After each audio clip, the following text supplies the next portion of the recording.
Algoritmo de aprendizaje automatizado Cojones. Pertenece a la familia de algoritmos no supervisados, dentro de ella a la familia de clustering y más específicamente a los algoritmos basados en el modelo. Es una red neuronal de aprendizaje autoorganizado. Se le denomina autoorganizado dado que no hay ninguna entidad central que organice las neuronas que lo componen. Otra de sus características principales es que se trata de un mecanismo de aprendizaje competitivo, ya que las neuronas de la capa de salida compiten entre sí para activarse, pero solo una de ellas lo logra, aquella con mayor potencial sináptico. La red descubre por sí misma rasgos comunes, regularidades, correlaciones o categorías en los datos de entrada y los incorpora a su estructura interna de conexiones, que son los pesos. Es por eso que se dice que las neuronas se autoorganizan en función de estímulos externos. Las neuronas se organizan en una arquitectura unidireccional de dos capas. Por un lado, como podemos ver en la imagen, tenemos la capa de entrada o la capa sensorial que consiste en M neuronas, una por cada variable de entrada. La segunda capa es la de proceso o salida, con una estructura rectangular de neuronas. Las neuronas de entrada están conectadas a las neuronas de la capa de salida mediante el peso sináptico. Algoritmo de aprendizaje. Paso 1. Inicialización de los pesos sinápticos. Paso 2. Escoger un patrón de entrada para comenzar la ejecución. Paso 3. Para cada neurona se calcula la distancia euclídea entre el patrón de entrada ingresado y el peso sináptico de la neurona. Paso 4. Determinar la neurona ganadora. Paso 5. Actualizar pesos sinápticos de la neurona vencedora y las neuronas vecinas. Paso 6. Si se llegó al número de iteraciones del entrenamiento, finaliza, de lo contrario regresa al paso 2. La regla de actualizaciones de peso viene dada por el peso actual más el ritmo de aprendizaje multiplicado por la función de vecindad multiplicado por la diferencia entre el vector de entrada y el peso actual. El ritmo de aprendizaje es un valor comprendido entre 0 y 1 que determina cuál es la variación de los pesos de las neuronas. Va decreciendo en cada iteración del algoritmo. Cuanto menor sea el valor del ritmo de aprendizaje, más pequeños serán los cambios, mientras que un ritmo de aprendizaje alto causará inestabilidad en las neuronas. La función de vecindad define en cada iteración si una neurona pertenece o no a la vecindad de la neurona vencedora. Decrece con el tiempo y depende de un parámetro t que representa el tamaño de la vecindad actual.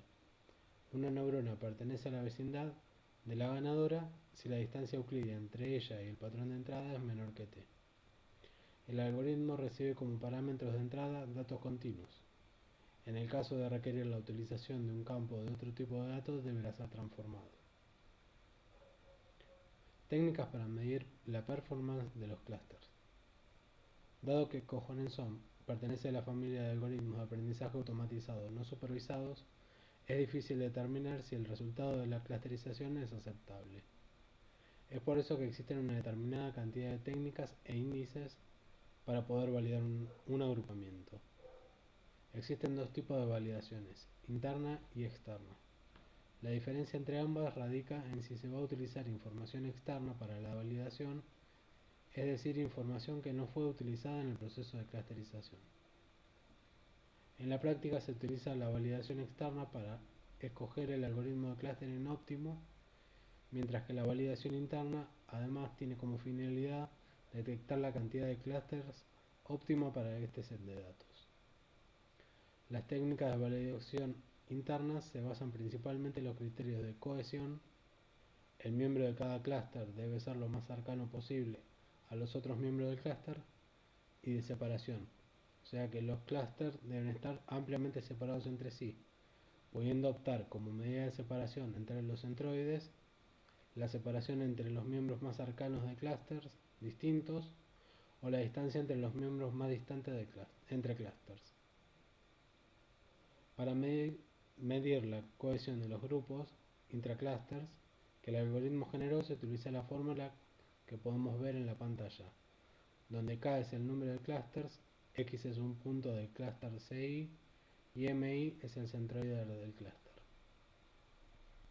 Para medir la separación de los clústeres, intercluster, que el algoritmo generó, se utiliza la fórmula que podemos ver en pantalla, donde K es el número de clústeres, NJ es el número de elementos del clúster J, CJ es el centroide del clúster J y X es la media del dataset. Existen además otros índices basados en estos dos conceptos, como por ejemplo estos que podemos ver ahora en pantalla. Otros índices que no se basan en las fórmulas anteriores vistas son el índice de Davis-Budin y el coeficiente de Silhouette. El índice de Davis-Budin está definido por la fórmula que podemos ver en la pantalla, en donde K representa el número de clústeres, sigma sub i es la distancia promedio entre cada punto del clúster i y el centroide del clúster, sigma sub j es la distancia promedio entre cada punto del clúster j y el centroide del clúster, y d ci cj es la distancia entre los centroides de los dos clústeres. Valores pequeños para este índice indican que los clústeres son compactos y a su vez que están con una separación correcta. Este índice puede utilizarse a su vez para determinar el valor K óptimo, dado que será aquel que reduzca lo más posible el valor de este índice. El coeficiente de Silhouette para un valor X se puede calcular mediante la fórmula que se ve en pantalla, donde B de X es la distancia promedio de X con el resto de los valores del clúster, A de X es la distancia promedio de X con los puntos correspondientes al clúster más cercano, y basado en este valor,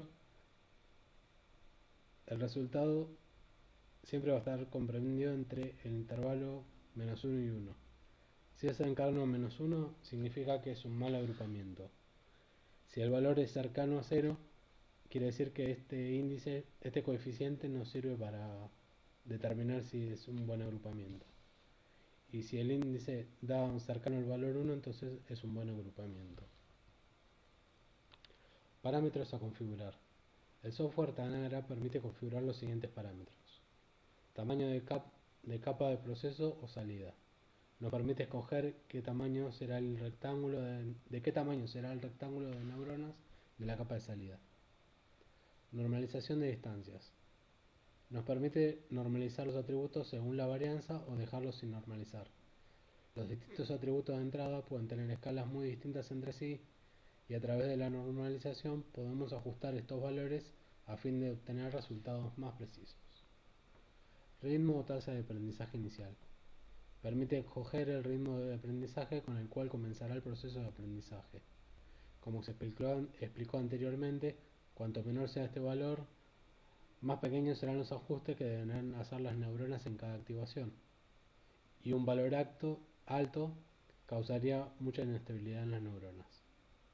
Semilla generadora de números aleatorios. Permite determinar si se desea utilizar la semilla estándar o una al azar. Para cargar los pesos sinápticos iniciales se emplean distintas técnicas de generación de números aleatorios.